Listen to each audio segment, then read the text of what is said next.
Well, hello there friends. How are you doing today? I'm doing pretty wonderful. Over the next couple days, I'm going to be taking you through preparing for my Thanksgiving dinner. I'm going to be baking pies, making rolls and bread for the stuffing, and brining our turkey actually. We're gonna be doing that this year. So super excited. This is actually my first year ever like making a turkey, because last year we had Thanksgiving at our friend's house, but because of what's going on this year, we decided to just do our own little Thanksgiving here at our house. I know this video is going to be going up the day before Thanksgiving, so if you're preparing for your Thanksgiving dinner or on Thanksgiving and cooking, just pop this video on. It's gonna be so fun. Let's get started.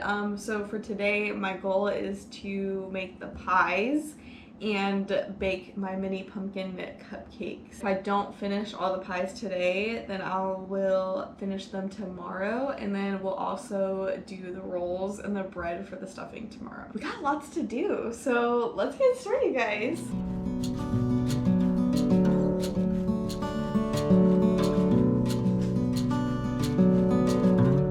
Now that I got my apron on, I have my little book of recipes. I think I'm gonna make the doughs for the pies first, because it is better if they chill in the refrigerator, so let's do that first. And also, by the way, I will have most recipes down in the description, but I am going to be using some like family secret tradition recipes, so the pumpkin cupcakes will not be in the description because that's a secret for my family. I need to make 4 pie doughs. For the pumpkin pie, I'm making 2 pumpkin pies, so we'll need 2 sticks of butter for that, and then I'm making a cherry pie, so we need a crust for the bottom and the top. So I'm gonna go ahead and start slicing one of these sticks of butter. I do want to say too, the trick with pie dough and really like any kind of like biscuit or anything is you want everything to stay cold. It needs to be cold so you can get that like flaky, buttery crust that everyone loves, you know what I mean? And actually, I should probably stick these in the fridge, because like I said, you want everything to be very cold, so you need to work quickly. Okay, let's set that aside.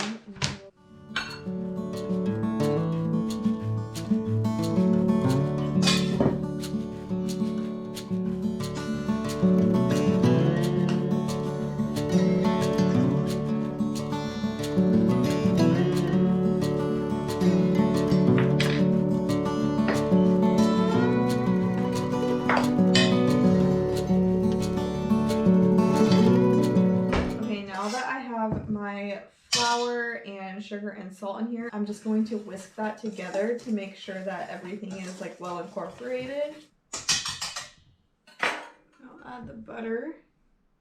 I don't have like a pastry cutter, so it's a tool that literally you can use to cut the butter into flour, but I don't have that tool, so I'm just going to use my hands. But if you're going to use your hands, you have to work quickly, because obviously your hands are warm, so it's going to warm up the butter a little bit, so you have to be kind of fast with it. Okay, so now we got a glass of cold water. I don't have ice, so I actually stuck this in the freezer for a little bit so that it would get like super cold, but you want like the coldest water possible for pie dough. You're gonna take a tablespoon and you're gonna gradually add 1 to 2 tablespoons at a time. You don't want the dough to be too sticky, but you also don't want it to be so dry that it's crumbly, so you need it to get it like super perfect. Because if it's too sticky, then it's going to be super hard to roll out, and then vice versa with it being too crumbly. But once it starts forming into a ball, I would start adding less and less to make sure that you don't overhydrate your dough. So at this point, my dough is looking like this. See, it's almost there, so I'm going to start only adding like maybe like a ½ tablespoon at a time. Okay, and like that is perfect. So there's a little bit of crumbliness, but it's not too bad, but it's also not overly wet. So this is exactly what you want your dough to look like. It formed a nice ball, and now we're gonna put some saran wrap over it and stick it in the refrigerator so it can get nice and chilled in there and get ready to roll out for pies.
pie doughs are in the refrigerator. They're chilling in there. I cleaned up a little bit. It's so much easier to clean as you go, especially when you're making like a lot of food. Now, this cupcake recipe has been in my family for like, I don't even know how long, before I was even born. It's near and dear to my family's heart, and we always do them in mini cupcakes. So I'm gonna get all the ingredients together and we can get started on that.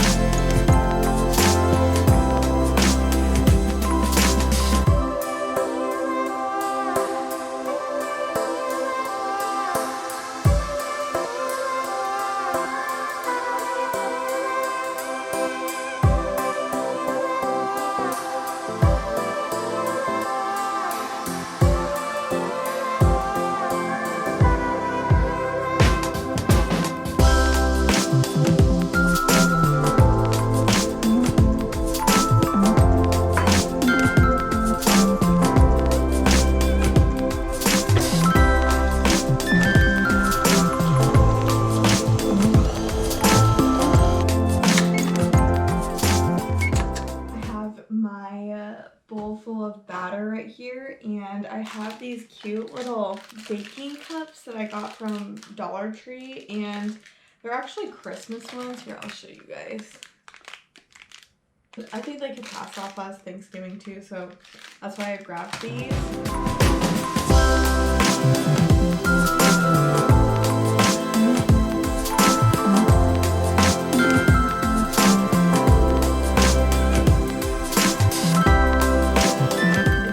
One of these, go and get one, because this is seriously so versatile. You can use it for melon balling, cookies, and this is how I get the perfect mini cupcake size. Is you just fill it up to the top and then plop it right in there.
Look how yummy these look, you guys. I'm super excited. This is like the only time of year I ever eat these. But I'm gonna go ahead and let these cool off a little bit in the pan, and then I'm gonna transfer them to a baking sheet. That's just where they're gonna live until I cook all of these. We'll probably put the cream cheese frosting on top of them tomorrow, just because I like to put like saran wrap on top of the cupcakes to make them a little more moist. But yeah, let's finish up these cupcakes.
Okay, so it's been a couple of hours later. I finished baking all the cupcakes. There is probably well over like 200 cupcakes. Now I'm going to be making the pumpkin pies, and that's the last thing we're going to be doing today. And then tomorrow we'll do the cherry pie and the rolls and the bread, and then we'll brand turkey. So my pumpkin pie recipe, I just basically use the Libby's pie recipe on the back of the can. I usually do the famous pumpkin pie recipe, but I think I'm gonna try the new fashioned pumpkin pie recipe this year. I've never tried doing it that way before. I think it'll be fun to try. The only thing I can see the difference between these two recipes is that the famous pumpkin pie doesn't have sweetened condensed milk in it, and the new pumpkin pie does. So the new pumpkin pie has sweetened condensed milk and evaporated milk. I'm wondering if it's gonna make it like a thicker consistency. But yeah, let's try this. I'm just going to make the filling first, and then we'll send them off into the oven. The question of the day is, do you like pumpkin pie or not? Because I feel like some people love it, some people hate it. I personally love it, but I want to know if you like pumpkin pie or not. Or if you don't, what is your favorite pie for Thanksgiving? So leave that comment down below.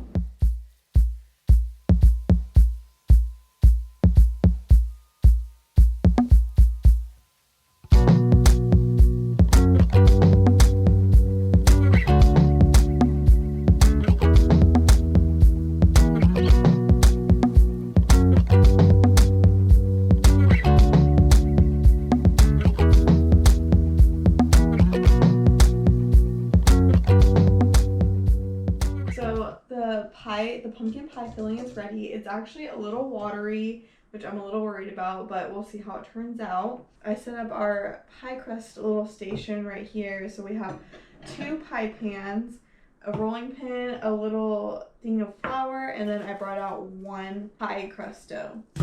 So the first thing you're gonna do is flour the counter. So I'm just gonna sprinkle a tiny bit. You don't want too much because then it's gonna make the dough crumbly, and you don't want that. So I'm just gonna spread it around like this. The dough's already kind of in a circular shape, so the best thing you can do when rolling out pie dough, because I know it can be very tricky so it doesn't fall apart, doesn't get sticky and stuff, is work slow and turn the pie dough over like every couple of like rollovers. It'll be better once I show you, but I'm just gonna sprinkle a tiny bit on top like that so it doesn't stick to the rolling pin. And then I'm gonna slowly go like this and like this. So you wanna go this way, and then this way to keep it in that like circular shape. And if it's looking a little wonky, just spread it out whatever way you think is gonna make it look more circular. So if it's looking a little square on this side, you're gonna push it out a little bit on this side. And then after that, I want to turn it over.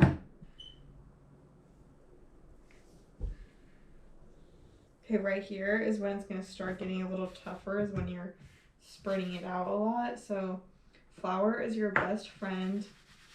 A good trick, yeah, see, like that's perfect, because you don't want it too thin, but you also don't want it too thick.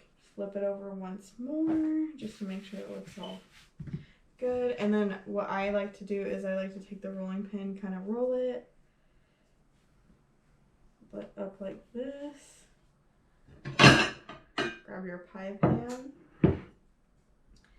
and roll it on top like that. And then you can also like kind of move it over just like that.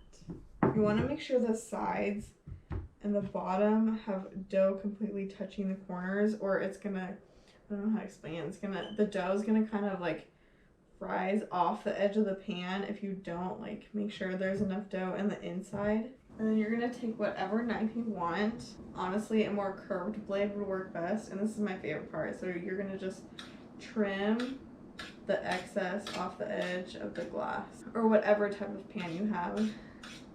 Now there you go, you have homemade pie crust inside your little pie pan. And now you can flute I'm not very good at it, to be honest. I'm not very good at fluting the edges, so I'm just gonna leave it like that. But this part is super, super important. You're gonna take a fork and you're gonna, this is called docking. So you're going to just put little holes all over the inside of the pie. Also, don't forget to get the sides too. A lot of people forget that part. This is gonna create circulation inside your pie so you don't get a soggy pie bottom. It's best to put any pie you're baking to put it on a baking sheet, because sometimes when you're making pie the filling will spill over a little bit. It's not super common with pumpkin, but usually with like fruit pies that tends to happen, but you just want to make sure.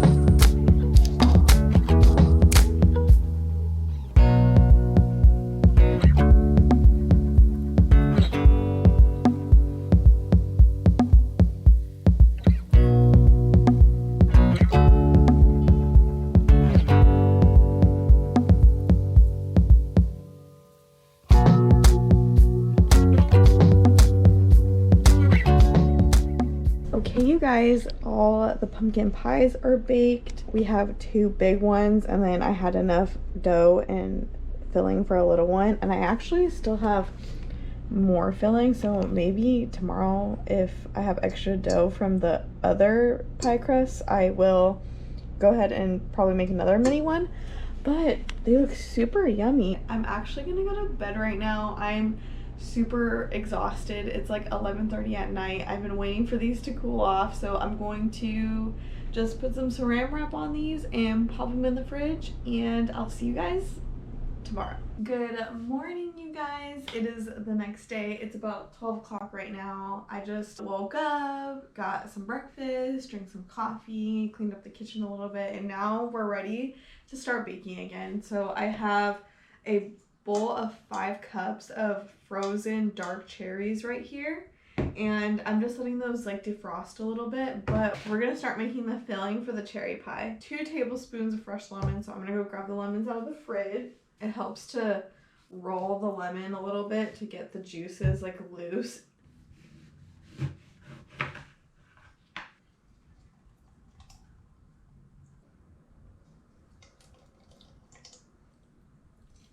I think that's enough lemon juice, so we need 2 tablespoons. Okay, and then so this recipe calls for almond extract. I don't have almond extract, but I do have vanilla, so I'm just going to substitute it for vanilla.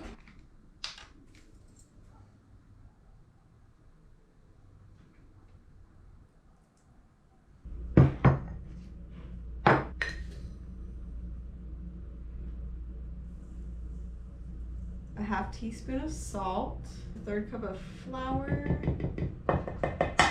So we're gonna mix this all together.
cherry pie came out so good. It's been sitting here for a couple hours now to cool off before I can put it in the fridge, but it looks super yummy. And then in the meantime, I cleaned up a bit and then also made the cream cheese frosting for the mini pumpkin cupcakes. So I'm gonna go ahead and frost those right now.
Okay guys, we're on day number 3 for preparing for Thanksgiving dinner, and I actually have my turkey out.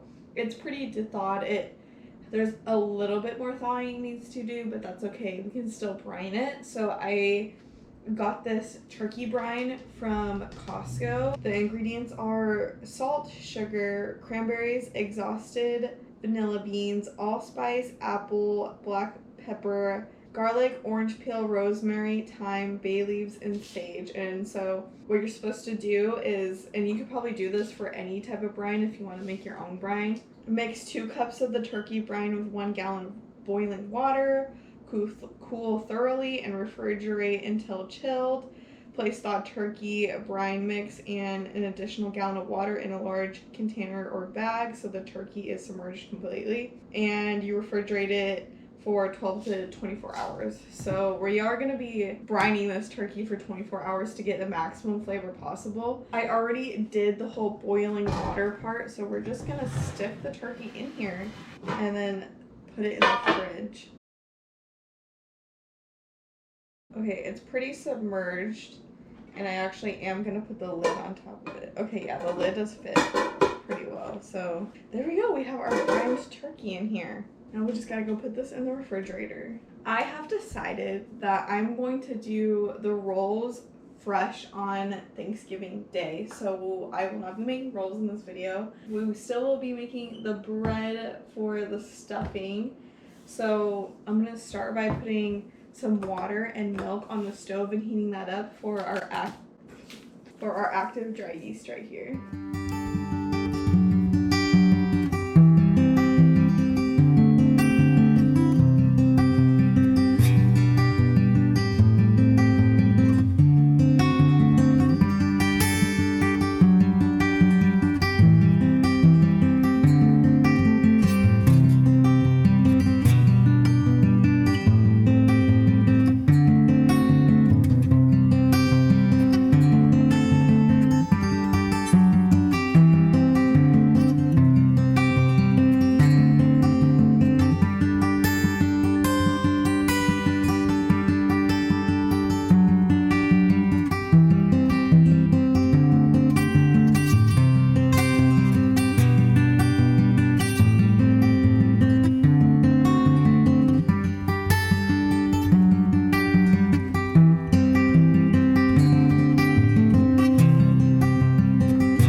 guys, so I baked this bread. It did not turn out well, to be honest. I opened up another yeast packet and tried it again, and like the yeast won't bubble up, and I called my mom and she said it's probably because the yeast went bad. So I gotta scratch this, and I'm probably have to go to the store and buy bread now. Okay, it's been quite a few hours later, and we did end up going to the grocery store, and I remade the bread and it turned out perfect this time. So this is what it looks like. I put saran wrap over it so it doesn't dry out, but hopefully it tastes yummy for the stuffing tomorrow. Okay, and so I'm going to end the vlog here. I hope you guys enjoyed it. If you made it this far, don't forget to like the video and subscribe to my channel. And I just wanted to say, I hope everyone has a very happy Thanksgiving. I know with like the circumstances our world is going through right now, a lot of people can't go and see their families, or like if you're working on Thanksgiving. I hope you guys all have a wonderful day, and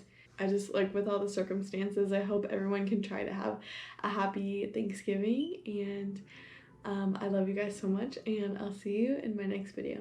Bye guys.